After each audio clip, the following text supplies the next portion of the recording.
For the longest time, I've been braiding my hair all wrong, causing tension and blocking moisture.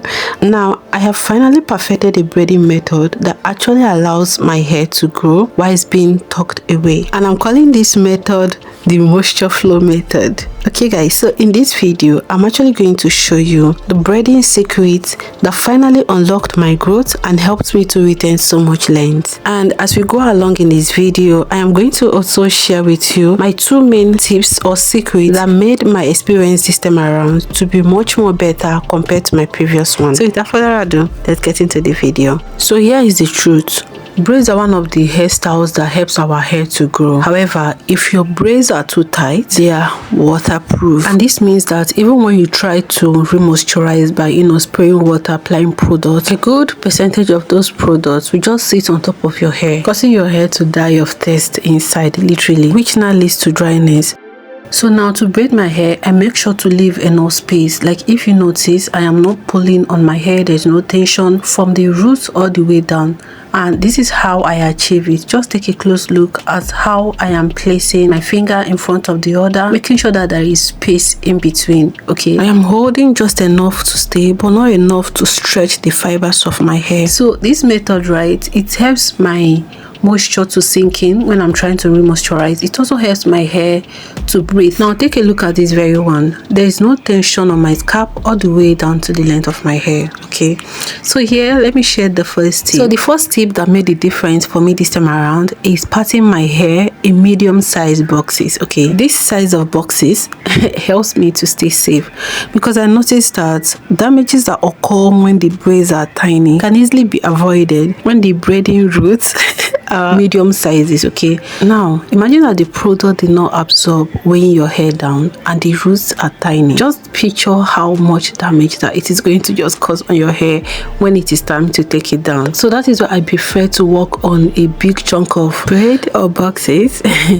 Anyway, I believe this gives my hair a good fighting chance. Okay, so another benefit of making the braids loose and medium is because it makes takedown go way easy.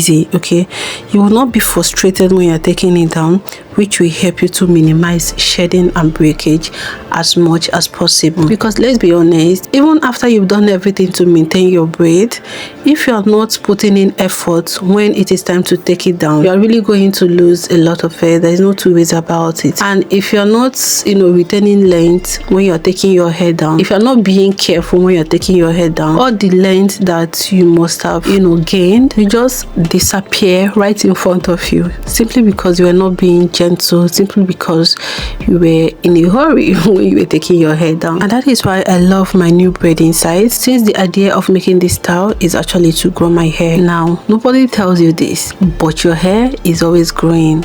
It doesn't matter whether you take care of it or not. If your hair is not growing, if you're relaxed, why then do you need to touch up your relaxer every 2 months? Some people even do it 1 month, and you already have undergrowth and you need to go and touch up relaxer. This is to show you that your hair is growing. Now the problem is not whether or not your hair is growing. The problem is, are you maintaining the growth? Right. So moving forward, I plan to be doing the things I feel is okay for my hair. I don't have to do a particular style because every other person is doing it if it's not okay for me, you understand, or if I feel like my hair is not benefiting from it. Like guys, my last braiding experience was brutal. I lost a lot of hair and I also lost my edges. So I'm constantly trying to learn something new. I'm constantly trying to figure out, okay, what could be the problem, what am I doing wrong. I'm making my hair by myself. It's actually helping me because I'm able to picture, okay, this is how I held my hair the first time and it did not work out. Maybe let me try this other way. Well, I feel like all this that I've said varies because there are some people that might do their normal braiding their normal way and their hair will not be affected. The point is to learn what your hair loves. Okay, you might not follow my pattern.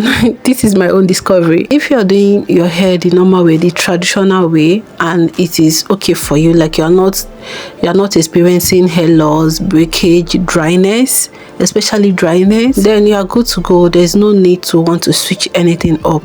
However, If after every time you braid your hair and you're taking it down, you notice that you are losing a lot of hair, you also notice that your hair feels dry, which was one of my bad experience, then you might want to switch things up. Why not try this method? Like, make sure that the braiding is loose, make sure that the roots is also loose and the braiding itself is loose. Okay, now the second tip that made a huge difference for me is keeping my braids on for only 4 to 5 weeks. Like, I feel like 4 to 5 weeks is my sweet spot. In the past, I kept my braids on for 10 weeks plus, and that was my biggest mistake, guys, because by the time I took it down, my hair was in a bad shape. So find your sweet spot. You might try 2 weeks and move up to 3 weeks, and then 4 weeks, and then 5 weeks, and just see what works best for you. You get, for me, 4 to 5 weeks on a medium size hair and keeping my hand loose, keeping the braid loose is the perfect spot for me. The goal at the end of the day is actually to grow your hair to retain more length. Okay, so I don't know, they don't need to be generic, just find your thing and do your thing. I'm always sharing my new discovery for my hair. I believe might help someone out there. So if you experience any of the things that I mentioned in this video, then try this method. I believe that your result is going to be different. And if your hair is one of the app workers' hair that does not feel anything, like I said earlier, there are people who, no matter what, their hair does not even suffer anything. I feel like those people, they have like high density hair, their strands are thicker, because I feel like a thicker strand will withstand a lot better than tiny strands. So it's all about you understanding your hair type, your hair structure, the density of your hair, and all of that is going to help you a whole lot. Okay, now I hope that this video helped 1 or 2 persons. If you find this helpful, let me know. If there's any challenge you are facing with your braids, let me know. Okay, because in the past I thought that braiding is not for me until I figured it out. Please don't forget to hit the subscription button and turn on your notification bell to get notified each time I drop a new video. Please share this video to your loved ones or anyone you think should see this video. Okay, and show me love, guys, by liking this video. It means a lot to me. Thank you so very much. So here is our scripture for today. Whatever you do, do it wholeheartedly, as though you were working for your real master and not merely for human. Colossians chapter 3 verse 23. Now, my loves, until I come your way next time, my name is Favor. Please take care of your amazing self, and bye. Mwah.